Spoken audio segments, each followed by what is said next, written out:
მოგესალმებით, ჩვენ 9 კლასის მოსწავლეები მარიამ გულოვდა და თალაშა ხარამიშვილი. დღეს ჩვენ წარმოვიდგენთ ქრისტიანულ დღესასწაულებს. ღვთისმშობლის ტაძრად მიყვანება. ეს არის 12 საერთო დღესასწაულთა შორის ერთ-ერთი. ანუ შესულიან 12 დიდ დღესასწაულთა რიცხვში, რომლებიც ეკლესიის მიერაა დადგენილი. ყოვლადწმიდა მარიამის მშობლებს იოაკიმე და ანა ერქვათ. ისინი ყველაზე წმინდა ცოლ-ქმარი იყვნენ დედამიწაზე. ისინი მიაქვთ ეს მოხუცებლობა შვილი არ ჰყოლიათ. ხურვალი დევედრებოდნენ ღმერთს, რომ მათთვის ბავშვი ებროდებინა. თან აღთქმა დადეს, ძე იქნებოდა თუ ასული ღმერთს შეესწირავდნენ. უფალმა შეისმინა მათი მხურვალე ლოცვა და წმინდა ცოლ-ქმარს ასული აღთქმა. იოაკიმემ და ანამ დღესადი მიწებული აღთქმა შეასრულეს და როდესაც მარიამი 3 წლის გახდა, უქმეს ახმოვანეს. ყოვლადწმინდა ქალთული საუკეთესო სამოსით შემოსეს და გალობითა და სამთლებით ხელში მიიყვანეს იერუსალიმის ტაძარში. ეკლესიაში პატარა მარიამს მღვდელმთავარი ზაქარია შეეგება, რომელმაც ღვთისთაგნებით ნეტარი ასული წმინდათა წმინდაში შეიყვანა, საიდანაც მხოლოდ მღვდელმთავარი შედიოდა, ისიც წელიწადში ერთხელ. ყოვლადწმინდა მარიამი ტაძარში გამოვიდა. როდესაც მარიამმა სრულტყუნებას მიაღწია, მან ქალწულების აღთქმა დადო და თავი უფალს განაკვირდა. ასეთი რამ მანამდე უცხო იყო დედათა შორის და ღვთის მადლით იგი მაცხოვრის დედა გახდა.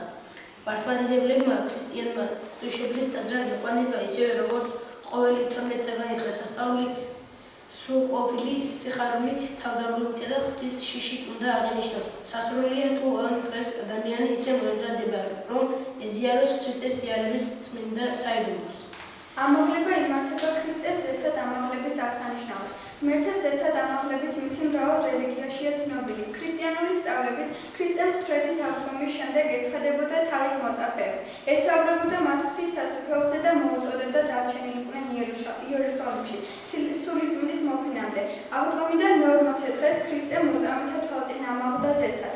დროთა განმავლობაში ჩამოყალიბდა ამაღლების რიტუალური წესები, რომელთაგან ზოგი იოანე დამასკას მიეკუთვნება. საქართველოს მთიან რაიონებში ამაღლება ემთხვევა დიდ დღეობას, რომელიც საქონლის სოფლად ალპურ საძოვრებზე გადარეკვასთანაა დაკავშირებული.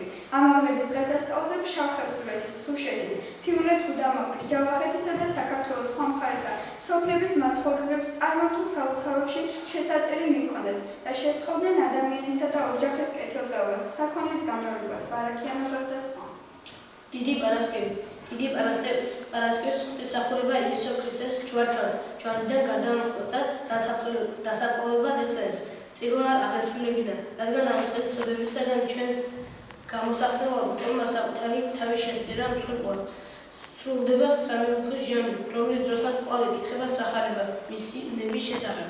დიდი პარასკევი მთელი წლის განმავლობაში ყველაზე მძიმე მართვის დღეა, როცა მოძღვრის კურთხევით მორწმუნეთაგან ზოგი მთელი წლის განმავლობაში არაფერს ჭამს, ზოგი კი ფურზე და წყალზე. ძველი ტრადიციის თანახმად ამავე დღეს მზის ჩასვლამდე წითლად იღებება საავდგომო კვერცხები.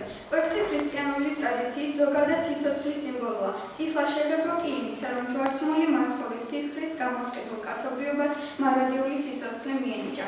აქვე უნდა აღინიშნოს, რომ საავდგომო კვერცხი აუცილებლად წითელი უნდა იყოს. ნებისმიერ სხვაფერად შეღებილ კვერცხს ქრისტიანულ ტრადიციასთან არაფერი აქვს საერთო.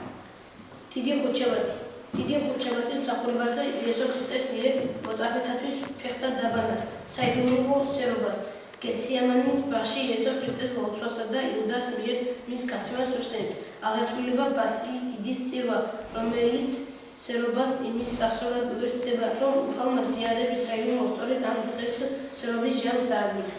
დიდი ხუთშაბათის საღამოს სრულდება დიდი პარასკევის სისკარი, რომლის დროსაც ეგრეთ წოდებული 12 სახარება, ანუ 4 სახარებიდან ამოღებული 12 ნაწყვეტი იკითხება. მათში იესო ქრისტესის მიღები აღწერილი, რომლებიც ჯვარცმამდე შეემთხვა. დაწყებული მოწაფეებთან მისი უკანასკნელი საუბრიდან საიდუმლო სერობაზე დამთავრებული მაცხოვრის სხეულის იოსებ არიმათიელის ბაღში დახვდით და მისი საფლავის ცვლილების მიჩენით.